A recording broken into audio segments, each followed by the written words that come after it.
मेरा प्रश्न भारत की प्रदूषित हवा के बारे में है। पूर्व राज परिवार का विवाद तो सुलझ गया है, लेकिन दिल्ली एनसीआर में हवा की क्वालिटी में अभी कोई सुधार नहीं आया है। दिल्ली में हवा Air quality in India's capital Delhi has deteriorated to dangerous levels. आप अगर यहाँ पर किसी को बोलें कि तुझे जिंदगी भर 500 AQI में रहना पड़ेगा, उसके बदले में तुम्हें हम इतना देते हैं 1 करोड़, अब जिंदगी भर 500 AQI में रहोगे तो आपसे बस 5 साल और जियोगे। वो कहेगा 5 ही साल के लिए तुम दे दो करोड़। 5 साल जिएंगे पर ऐश मारेंगे। और ऐश का क्या मतलब होगा? खूब पैसा होना चाहिए, बड़ी कोठी होनी चाहिए, बाप की अकेली औलाद हो और अच्छा है। और बंटी के लिए बिन्नी ढूंढनी है। कैसी बिन्नी चाहिए? जिसके शरीर का बंटी खूब भोग कर सके।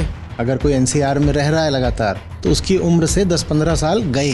फिर मैंने AQI चेक किया दिल्ली का। बहुत ज़्यादा हैरान हुई कि यहाँ पे जो आम आदमी है वो अपनी एक बहुत ही मूल अधिकार को लेके गंभीर नहीं है। जीवन में किन चीज़ों को मूल्य देना है, ये बात न हमारी परवरिश का हिस्सा रही है और न हमारी शिक्षा का। दूसरी बात आपने पूछी कि AQI बढ़ रहा है तो लोग आपत्ति क्यों नहीं करते। एक उपभोक्तावादी विचारधारा पढ़ा करके इसको बेहोश कर दिया गया है। इसको बोला गया है कि तुम मेरा माल खरीदोगे, इसी में तो गुड लाइफ है।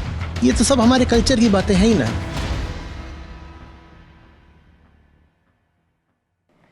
नमस्ते आचार्य जी। मेरा प्रश्न भारत की प्रदूषित हवा के बारे में है। मैं अमेरिका में एक शार्लेट नाम का शहर है, वहाँ रहती हूँ और मैं कुछ सालों के बाद भारत आई हूँ। और मैं लैंड की थी दिल्ली में इसी महीने। और जैसे ही मैं एयरपोर्ट के बाहर निकली तो मुझे सांस लेने में बहुत परेशानी हो रही थी। मेरे गले में खराश हो रही थी और चेस्ट पेन्स और मेरी आँखों से पानी निकल रहा था। फिर मैंने AQI चेक किया दिल्ली का और जहाँ से मैं आई हूँ, तो जहाँ मैं थी वहाँ पे 30 से 40 AQI रहता है पोल्यूशन ट्रैकर पे।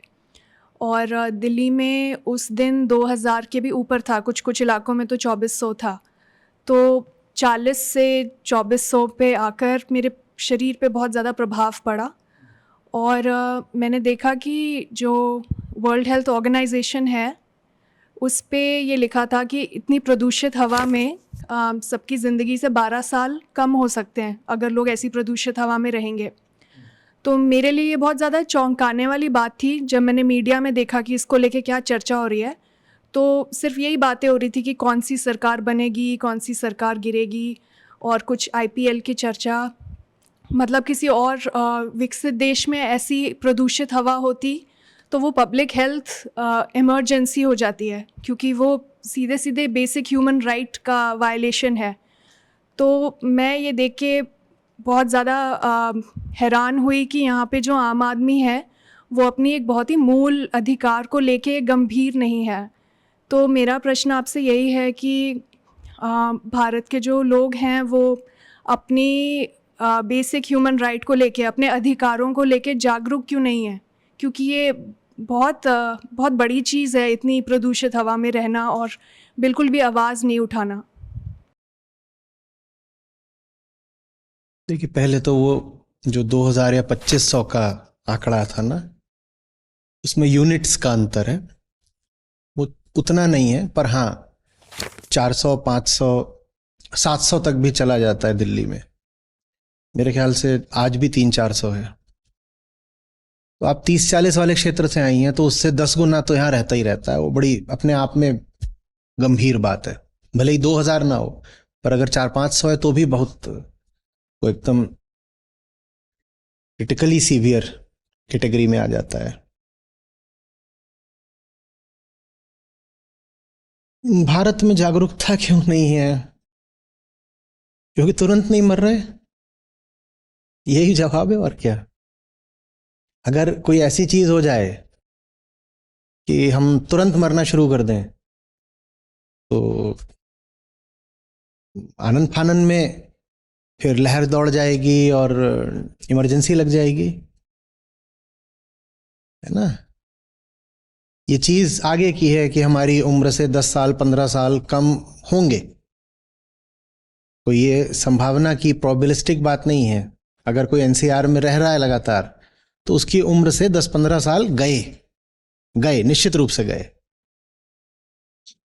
पर वो आगे होगा ना, भारत तो जवान देश है, तो अभी ज़्यादातर लोग जो हैं वो कोई 25 का है, कोई 35 का है, कोई हुआ तो 40-45 का है। सबको ये है कि ये तो बात मरने वाली, अभी 20-40 साल आगे है तो कुछ कम भी होंगे साल, तो ठीक है, अभी नहीं मर रहे।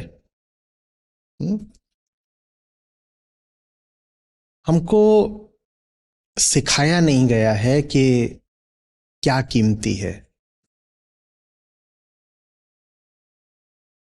जीवन में किन चीज़ों को मूल्य देना है, ये बात न हमारी परवरिश का हिस्सा रही है और न हमारी शिक्षा का। हवा ही नहीं, हमारा जो खाना भी है, जो हम आमतौर पर खाते हैं, वो बहुत ज़्यादा हानिप्रद होता है स्वास्थ्य के लिए। हम जिसको अपना इंडियन स्टेपल फूड भी बोलते हैं, वो भी कोई सेहतमंद नहीं होता है। जो हमारा रोजमर्रा का खाना है ना, दाल चावल रोटी सब्जी, उसमें वो सब चीजें होती ही नहीं हैं जो कि आपको अच्छी सेहत के लिए चाहिए। हाँ, उसमें क्या खूब होता है, कार्बोहाइड्रेट्स। वो आपको रोटी में भी मिल जाते हैं, चावल में भी मिल जाते हैं, दाल तक में मिल जाते हैं। थोड़ा सा प्रोटीन आपको दाल में मिल जाता है और कुछ आपको विटामिन्स वगैरह आपने जो भी सब्जी ले ली उसमें मिल जाते हैं। सब्जियां भी हमारे यहाँ बहुत बार गीली बना दी जाती हैं, उसमें पानी ही ज़्यादा तैर रहा होता है और मिर्च वगैरह खूब डाल दी जाती है। ये हमको शिक्षा ही नहीं दी गई है कि अच्छी ज़िंदगी बोलते क्या हैं, किसको हैं, और उसके लिए कौन सी चीज़ें चाहिए होती हैं। बात ही नहीं हुई है इस पे। माना गया है कि जो कुछ भी चला आ रहा है परंपरा से वो ठीक है, वही तो अच्छी ज़िंदगी में आता है सारा। पूड़ी, कद्दू की सब्जी, खीर, अचार खा लो, ये आपकी अच्छी जिंदगी में आता है। एक बार मैंने पूछा था, मैं ट्रेन से यात्रा कर रहा था, लंबी दूरी की यात्रा थी, तो रात में जब 9-10 बजे तो सब लोगों ने अपना अपना टिफिन निकालना शुरू किया। 20 साल पहले की बात है। तब ये भी नहीं होता था कि ट्रेन के भीतर केटरिंग हो जाए, अब तो वो भी होती है। 25 साल 30 साल पहले की बात है बल्कि। और जितने लोग अपना टिफिन खोल रहे थे, पूरे डब्बे में पूड़ी आलू की गंध फैल गई। पूरे डब्बे में पूड़ी आलू पूड़ी आलू पूड़ी आलू फैल गया। 2-4 रहे होंगे अपवाद, तो उन्होंने कुछ और कर लिया होगा, नहीं तो पूड़ी आलू अचार, पूड़ी आलू अचार, यही पूरे डब्बे में। तो मैंने सोचा, मैंने कहा लंबी दूरी की ट्रेन है, ये जो लोग खा रहे हैं, पहली बात तो इनको बहुत समय तक चलने को नहीं मिलना है। ट्रेन के अंदर कितना चल लोगे? दूसरा, इसमें से कई बुजुर्ग भी हैं। तीसरा, इसमें बहुत सारे लोग मोटे भी हैं, ओवरवेट हैं। लेकिन हमारी राष्ट्रीय परंपरा क्या है? पूड़ी आलू। और वो हम बड़े स्नेह से, बड़ी ममता से बनाते हैं। आमतौर पे घर की महिलाएं ही बनाती हैं कि कोई सफर पर जा रहा है तो उसको पूरा डब्बा भर के पूड़ी आलू दे दिया, ठीक है। और इसको हम मानते हैं कि तो प्रेम का द्योतक हो गया।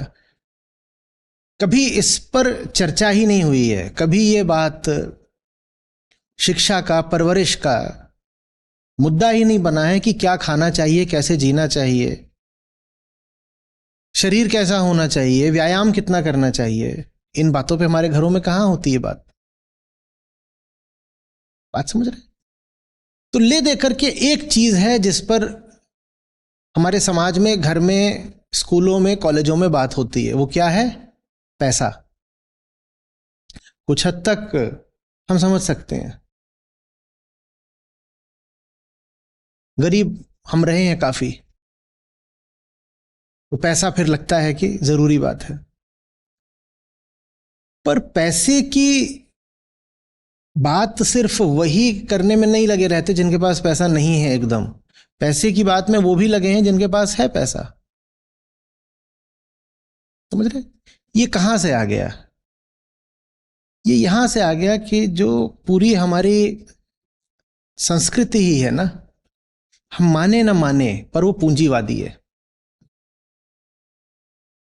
बहुत लोग मिल जाएंगे भारत में जो कि कैपिटलिज्म को यूं तो गाली देते हैं, पर उनको समझ में नहीं आता कि आप जिस तरीके से अपना समाज, घर, सब व्यवस्थाएं चला रहे हो, वो भी पूरी तरह पूंजीवादी ही हैं।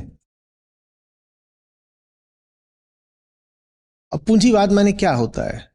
पूंजीवाद माने होता है कि आपकी कामना पर कोई अंकुश नहीं रहेगा। ये पूंजीवाद है।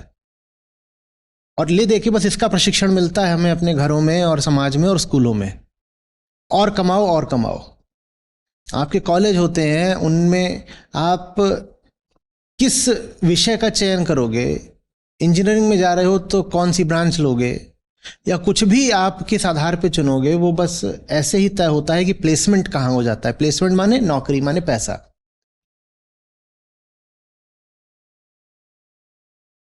शादी किससे करनी है अपने बच्चों की? सबसे पहले उसका क्या देखा जाता है? पैसा। कहीं पर गए, कोई उत्सव था, किसी ने बुला लिया, वो अच्छा था कि बुरा था, वो किस बात से नापा जाता है? पैसा कितना खर्च किया। कोई जगह रहने के लिए अच्छी है कि बुरी है, ये तुरंत कैसे पता चल जाता है? देख लो वहां पैसे वाले लोग रहते हैं कि नहीं रहते। मैंने लोगों को कपड़े खरीदते देखा है। अब उनके सामने कपड़े रख दिए गए बहुत सारे, वो सब अलग अलग तरीके के, रंगों के, डिजाइनों के हैं। उन्हें समझ में नहीं आ रहा कि क्या लें क्या ना लें, क्योंकि उनकी अपनी कोई एस्थेटिक सेंस तो कभी विकसित हुई नहीं है।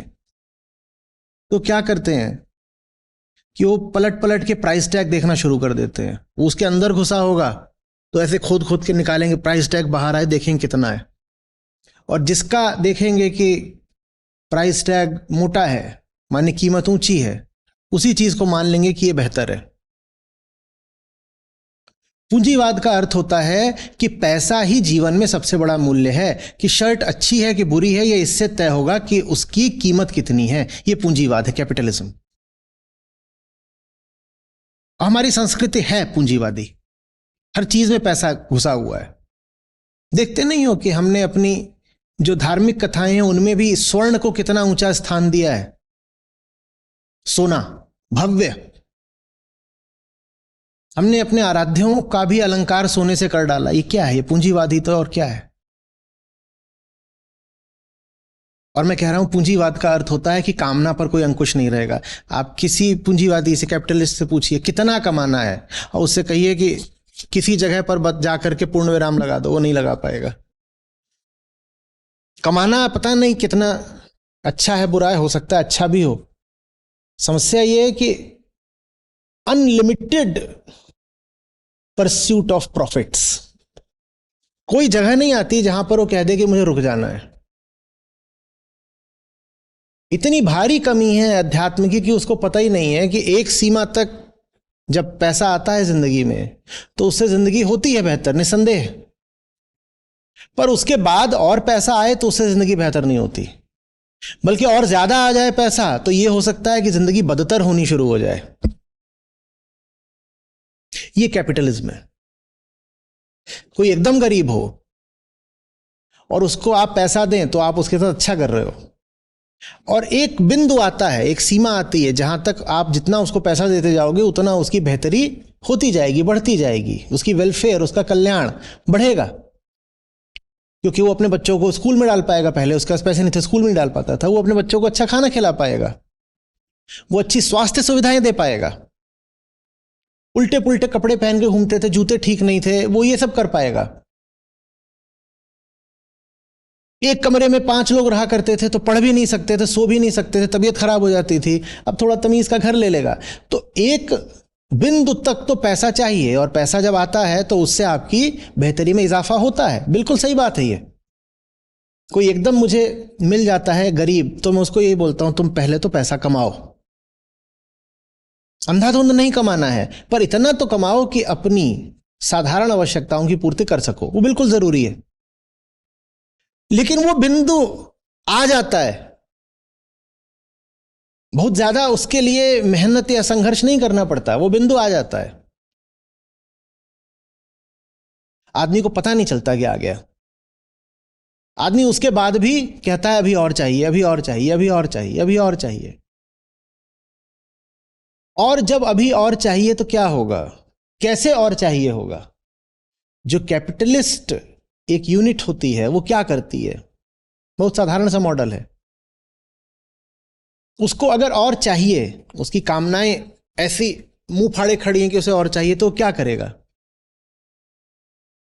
वो प्रोडक्शन करेगा, और प्रोडक्शन के लिए उसे क्या चाहिए होगा?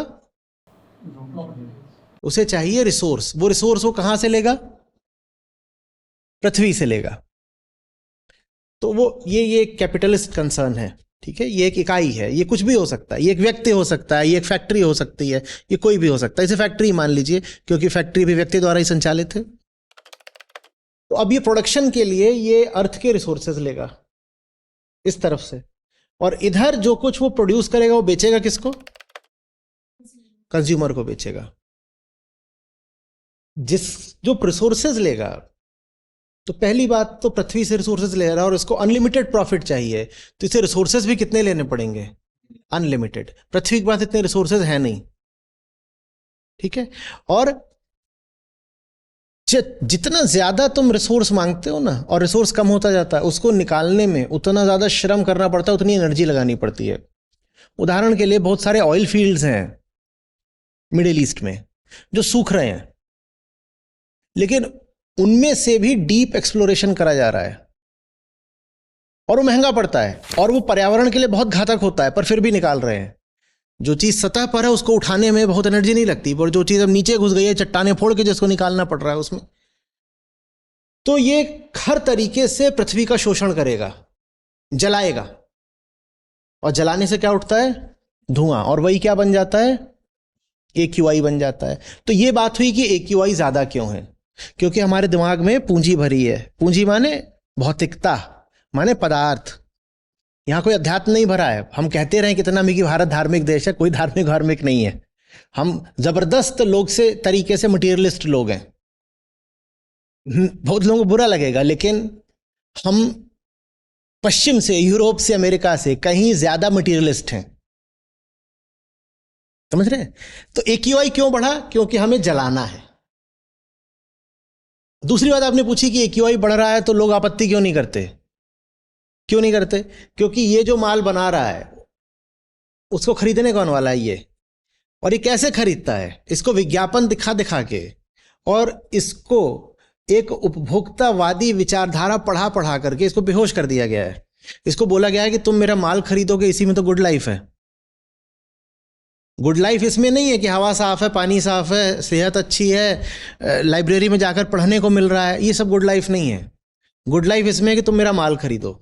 तो ये जो बीच में बैठा है ये क्या कर रहा है? एक तरफ तो ये पृथ्वी को जला रहा है, क्योंकि जलाए बिना इसका माल तैयार नहीं होगा। कोई भी माल तैयार करने के लिए चाहिए तो नेचुरल रिसोर्सेज ही ना। कोई भी माल ले लो, बिना नेचुरल रिसोर्सेज के नहीं बन जाएगा।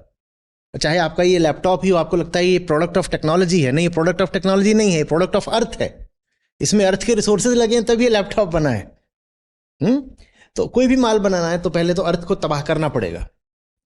जिसको बेच रहे हो तबाह करोगे तो अब हवा खराब करोगे, पानी खराब करोगे, सब खराब करोगे, मिट्टी खराब करोगे। जिसको बेच रहे हो आपत्ति क्यों नहीं करता? क्योंकि आपने उसको इंडोक्ट्रिनेट कर दिया, आपने उसको गहरी पट्टी पढ़ा दी है। क्या? कि consumption means happiness, happiness is the purpose of life. तुम हैप्पीनेस के लिए तो पैदा हुए हो, और वो तुम्हें मिलेगी मेरे माल का उपभोग करके। तो वो खुश है कि उसको माल मिल रहा है। अब उस माल के साथ साथ अगर उसको 500 का SPM मिल रहा है तो कहता कोई बात नहीं, मुझे ये तो कभी पढ़ाया ही नहीं गया ना कि SPM कम होना चाहिए, मुझे तो ये पढ़ाया गया है कि माल ज्यादा होना चाहिए। तो जब तक माल ज्यादा मिल रहा है उसको, वो SPM पे आपत्ति नहीं करने वाला। ये समस्या शिक्षा और संस्कार की है। हम अपने आप को कितना भी संस्कृत बोलते रहें, कल्चर्ड, सुसंस्कृत, हमारी जो संस्कृति है वो भोग की ही है, कंजम्पशन की ही है। हमारी जो वो तब तक रहती है जब तक आप चीजों को समझना ना शुरू कर दें। और समझना हमारे यहाँ पर संस्कृति का हिस्सा नहीं है। हमारे यहाँ पर अगर कोई आदमी धार्मिक भी है तो उसको धार्मिक माना जाता है जब वो बस बिना समझे ऐसे सर झुका देता है। हमारे यहाँ पे धर्म का ये मतलब है। हमारे यहाँ धर्म का मतलब ही समझना नहीं है। तो जब कुछ समझना है ही नहीं तो ये जो ग्राहक है ये क्यों समझे कि इसके साथ क्या हो रहा है? ये बस भोगता रहता है। हम सर भी तो जब झुकाते हैं, हम कहते हैं हमारे पूज्य हैं, सर झुकाना है, तो सर भी तो इसीलिए झुकाते हैं ना कि सर झुकाएंगे तो उनकी कृपा से कुछ भोगने को मिलेगा। तो जिसकी कृपा से भोगने को मिले उसी के सामने सर झुका देते हैं। तो ये जो ग्राहक है, अगर इसको, ये जो मैन्युफैक्चरर है, निर्माता, पूंजीवादी, अगर इसकी कृपा से भोगने को मिल रहा है तो सामने सर झुका देता है। अब भले ये कितना ही प्रदूषण कर रहा हो, ये सर झुका के रखेगा, क्योंकि समझेगा ही नहीं कि इसको माल के साथ साथ और भी क्या मिल रहा है, इसको मृत्युदंड मिल रहा है माल के साथ, पर ये समझेगा ही नहीं। बात समझ रहे हैं? समस्या सारी उस सामग्री में है जो इस खोपड़े में डाल दी गई है। हमारे खोपड़े में डाल दिया गया है कि भोगो। हम पूजते भी बस इसी आशा से हैं कि अगर पूजेंगे तो भोगने को और मिल जाएगा, मटेरियल प्लेजर्स मिल जाएंगे, कंजम्पशन के और अवसर मिल जाएंगे। हम पूजते भी बस इसी आशा से हैं। कोई नहीं आपत्ति करने वाला। आप अगर यहां पर किसी को बोलें कि तुझे जिंदगी भर 500 AQI में रहना पड़ेगा, उसके बदले में तुम्हें हम इतना देते हैं 1 करोड़, और जिंदगी भर 500 AQI में रहोगे तो आपसे बस 5 साल और जियोगे, वो कहेगा 5 ही साल के लिए तुम दे दो करोड़। 5 साल जिएंगे पर ऐश मारेंगे, और ऐश का क्या मतलब होगा? और ज्यादा भोगना। तो क्यों इतना भोगना चाहता है? क्योंकि हमें घर पे सिखाया ही यही गया। बिन्नी के लिए लड़का ढूंढना है। कौन सा लड़का ढूंढना है? जिसके साथ बिन्नी खूब भोग कर सके, खूब पैसा होना चाहिए, बड़ी कोठी होनी चाहिए, बाप की अकेली औलाद हो और अच्छा है। और बंटी के लिए बिन्नी ढूंढनी है। कैसी बिन्नी चाहिए? जिसके शरीर का बंटी खूब भोग कर सके। ये तो सब हमारे कल्चर की बातें हैं ही ना। हम आध्यात्मिक लोग थोड़े ही हैं। हम भले ही कितना भी बोलते रहें कि ये करते हैं, वो पूजा पाठ व्रत अनुष्ठान कुछ बोल दें, कोई फर्क नहीं पड़ता। हमने अपने धर्म को भी ऐसा कर दिया है कि वो भी बस भोगने की चीज बन गया है। परीक्षा आती है, आप चले जाते हो प्रसाद चढ़ाने के लिए। क्यों? मान्यता है कि कामना पूरी होगी। धर्म कामना का अड्डा बन गया, और पूंजीवाद भी कामना से संबंध रखता है। तो हमारा धर्म बिल्कुल पूंजीवादी हो गया है। और ऐसे में आप पाओगे कि धर्म और जो पूंजीवादी सेठ है, ये बिल्कुल एकदम एक साथ आ जाते हैं।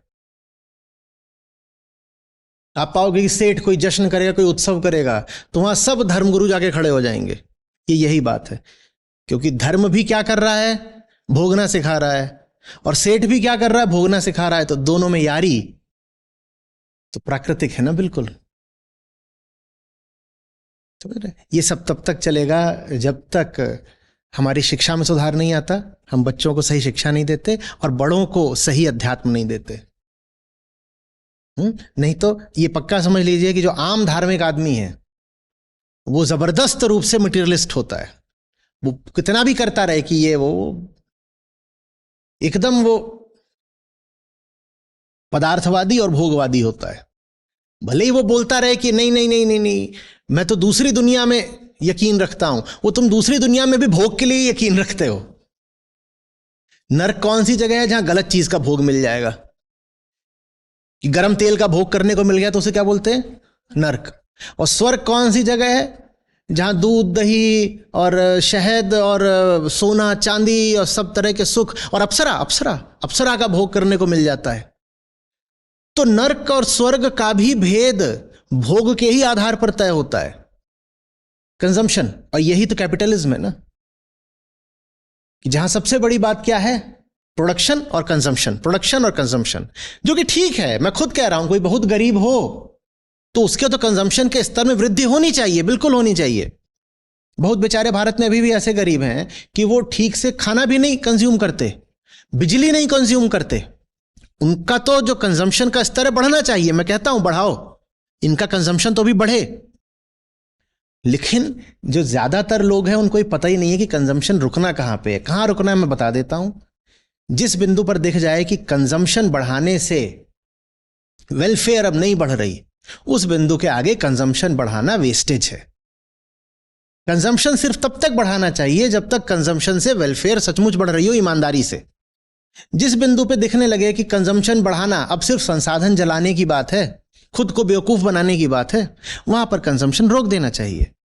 और अगर ये पृथ्वी बचेगी तो बचेगी भी बस एक शर्त पर।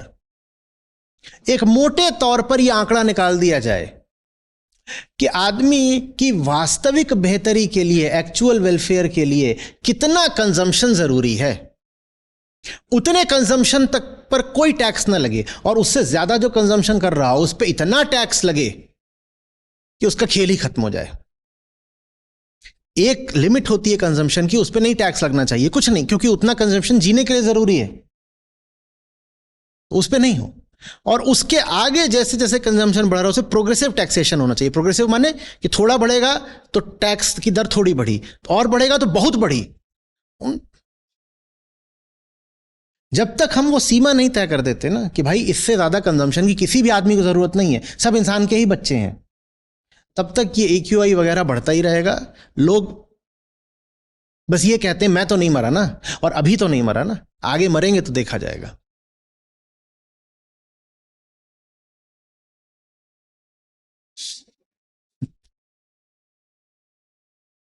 ले दे करके वेलफेयर ही तो चाहिए ना। आप कंज्यूम भी इसीलिए करते हो ताकि उससे आपको कुछ चैन शांति मिल जाए। हाँ, मानवता, ह्यूमैनिटी को सीखना पड़ेगा कि चैन शांति पाने के नॉन कंजम्पटिव वेज भी हो सकते हैं। नॉन कंजम्पटिव वेज माने ऐसे तरीके जिसमें कुछ जलाना नहीं पड़ता और फिर भी आनंद आ जाता है। एक तरीका तो यह है कि आपने प्राइवेट जेट लिया, या कि आप याट पे जा रहे हो और आप खूब जला रहे हो, किस चीज के लिए? आनंद के लिए। वो आनंद जो आपको शायद उससे मिलना भी नहीं है। और दूसरा यह है कि आप सीख लो कि आनंद पाने के तरीके हो सकते हैं ऐसे अच्छे, सचमुच के गंभीर असली तरीके, जिसमें कुछ जलाना नहीं पड़ता फिर भी आनंद आ जाता है। उदाहरण के लिए बैठ के मैंने कहा किताब पढ़ना, उदाहरण के लिए किसी के साथ 2 घंटे गहरी सुंदर अच्छी चर्चा कर लेना, उदाहरण के लिए नदी में मुझे नहीं जाना है क्रूज पर, मुझे नहीं याट में जाकर के ईंधन जलाना है, मैं नदी में बोलो तैरता हूं, मैं नदी में तैरता हूं, मैं नदी में तैरता हूं। नदी में तैरने से कोई प्रदूषण नहीं बढ़ता और आनंद पूरा आ जाता है। किताब पढ़ने से कोई प्रदूषण नहीं बढ़ता, नाचने से कोई प्रदूषण नहीं बढ़ता। जीवन के जो सहज ही अंग हैं हमने उनको रोक दिया है, अंगों को काट दिया है। तो इस कारण फिर हमें आनंद के लिए कुछ बहुत असहज काम करने पड़ते हैं। नहीं तो जिंदगी तो सहज आनंद भी देती है। सड़क पर कुत्ता आप खेलना शुरू कर दीजिए उसके साथ, कोई प्रदूषण नहीं हुआ, AQI खराब नहीं होगा और मौज भी पूरी आ जाएगी। जिंदगी तो बोलती है ये सब, पर जिंदगी के जो सहज आनंद है हमने उनको तो वर्जित कर दिया है, प्रतिबंधित कर दिया है। आप खुद कुछ खेलने निकल जाइए, या आप जाकर के थोड़ा सा जिम में वर्जिश कर लीजिए, उसमें कहीं कोई AQI नहीं बढ़ रहा लेकिन आपको मौज आ जाएगी। हमने लेकिन उन चीजों को जिंदगी से बिल्कुल बाहर निकाल दिया है। मैं भारत की बात कर रहा हूं।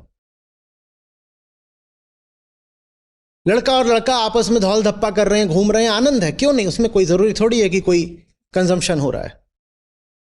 और इसी तरह से यह भी बहुत प्राकृतिक बात है कि लड़का और लड़की बैठ करके अपने तरीके से वक्त गुजार रहे हैं, और जरूरी नहीं है कि उसमें वो कुछ जला रहे हो, कि धुआं फैला रहे हो, कि गंदगी कर रहे हो, बिल्कुल जरूरी नहीं है, पर उसमें आनंद है, अपना बैठे। आनंद से मेरा आशय है कि एक साधारण ऊंची कोटि का प्लेजर।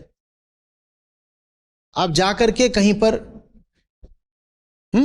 प्रदूषण करते, पृथ्वी को तबाह करते, संसाधनों को जलाते, उससे आपको जो सुख मिलता उससे उच्च कोटि का सुख मिल गया। 2 लड़के बैठ गए हैं, एक लड़का और एक लड़की बैठ गए, उन्होंने आपस में 3 घंटे समय गुजार लिया, उनका मन भर गया, तृप्त हो गए वो। अब उनको कोई जरूरत नहीं रहेगी कि वो कहीं पर जाकर के जंगल में आग लगाएं, लकड़ी काटें, जानवरों को काटें, नदियों को प्रदूषित करें, उन्हें कोई नहीं है, क्योंकि वो दोनों चैन में है। समझ में आ रही बात? जीवन को अगर तुम साधारण सुखों से भी वंचित कर दोगे तो फिर जीवन असाधारण सुखों की मांग करेगा। पृथ्वी पर अगर तुम साधारण रूप से लड़के लड़की को नहीं मिलने दोगे तो तुम्हें फिर लालच देना पड़ेगा कि स्वर्ग में असाधारण अप्सरा मिलेगी। अब स्वर्ग में असाधारण अप्सरा पाने के लिए उसे पृथ्वी पर जो भी उपद्रव करना पड़े वो करेगा। स्वर्ग की असाधारण अप्सरा की मांग उठती इसीलिए क्योंकि तुम पृथ्वी पर उसे एक साधारण संबंध भी नहीं बनाने देते।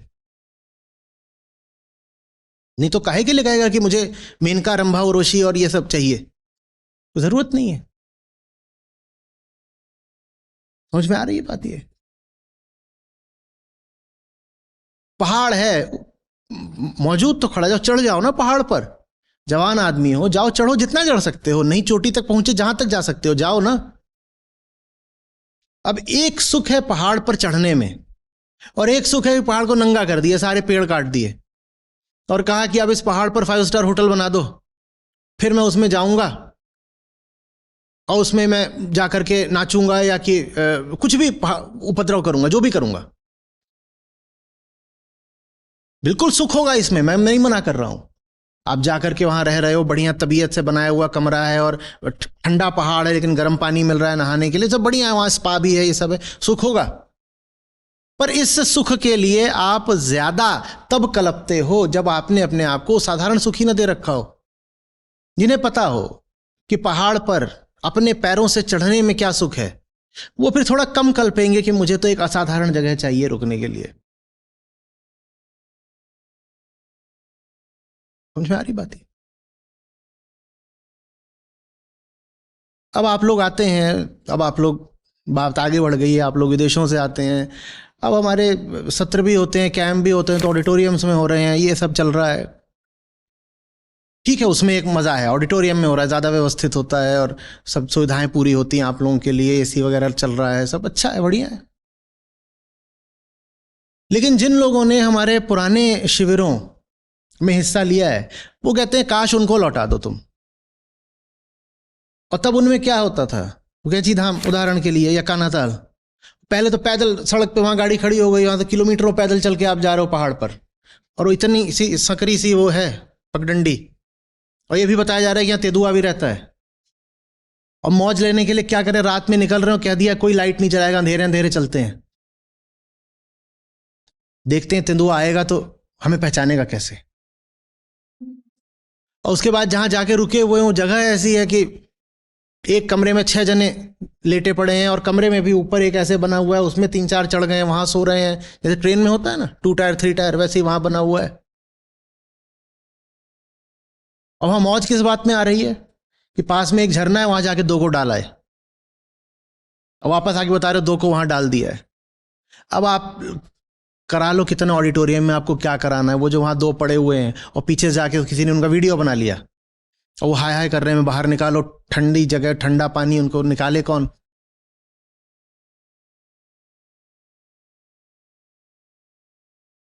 अब यहाँ पे आप 5 स्टार का खाना है, वहां पर ये होता था कि जरा सा उसने झोपड़ी बना रखी थी, वो जो वहां पे ओनर था, तो वो अपना थोड़ा बहुत दे के चला जाता था। तो ये सब लड़के लोग रहे हैं, ये रात में उसके घुस जाए चोरी से, उसका जो कुछ पड़ा हुआ है, अब कच्चा ही माल पड़ा होगा, वो कच्चा माल खा रहे हैं वहां बैठ करके। वो तो मैं भी होता था। तो हाँ बिल्कुल ठीक है, एक पॉश इलीट ऑडिटोरियम का अपना मजा होगा कि वहां आप बैठ रहे हो और सत्र में मुझे सुन रहे हो और मैं बिल्कुल 3 पीस सूट पहन करके माइक लेके खड़ा हुआ हूं मंच पे और आपसे बात कर रहा हूं। पर एक सुख उसका भी था जब पुराना कुर्ता और ऐसे ही लोअर डाल करके मैं कहीं भी बैठ जाता था और 5-7-10 जने आ गए, ऐसे ही अपना बैठे हैं और उनसे बिना बात की बात चल रही है, पता भी नहीं होता था रिकॉर्डिंग हो रही है नहीं हो रही है। इतनी सारी तो रिकॉर्डिंग हुई ही नहीं, और जो हुई भी है ऐसी हुई है कई सारी कि उसमें आवाज़ नहीं है।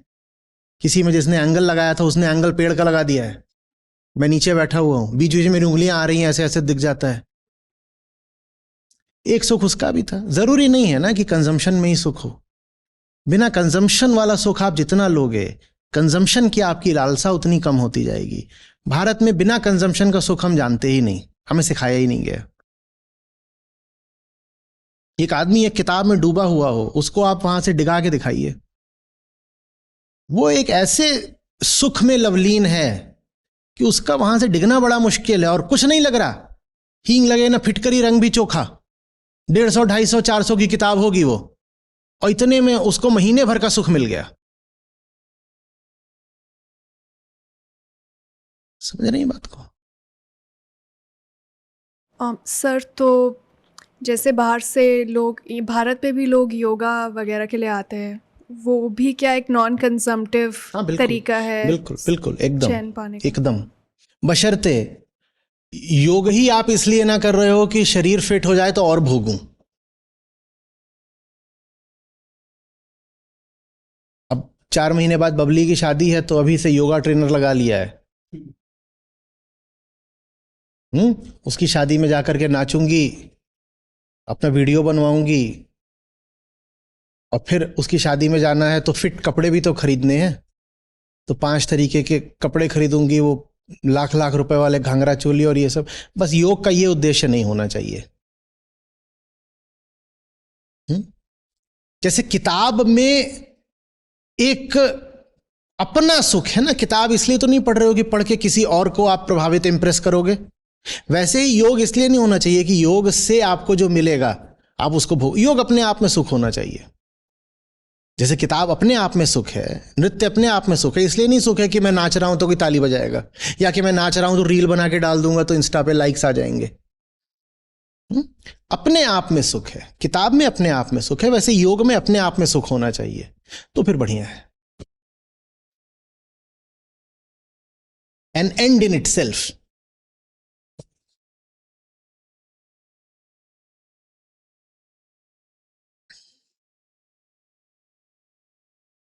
और कुछ? धन्यवाद आचार्य जी। जी।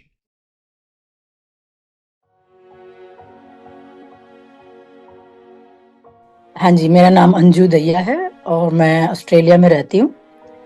अभी आई हूँ यहाँ पर। मैं पेशे से एक ड्रग काउंसलर हूँ और अभी रात की जॉब पर हूँ। रात के 2 बजे आचार्य जी का शुरू होता है, जो मैं लकीली आज सुन पाई हूँ पूरा। मैं बहुत इस बार इसके लिए आभार व्यक्त करती हूँ आप लोगों का। मैं लगभग 2 सालों से आचार्य प्रशांत जी से जुड़ी हूँ, गीता समागम से जुड़ी हूँ, और उनसे जुड़ने के बाद मेरे जीवन में आश्चर्यजनक रूप से बदलाव आए हैं। उनमें सबसे बड़ा बदलाव जो मेरे विचारों में क्लैरिटी आई है, मैं चीजों को साफ देख पाती हूँ अब।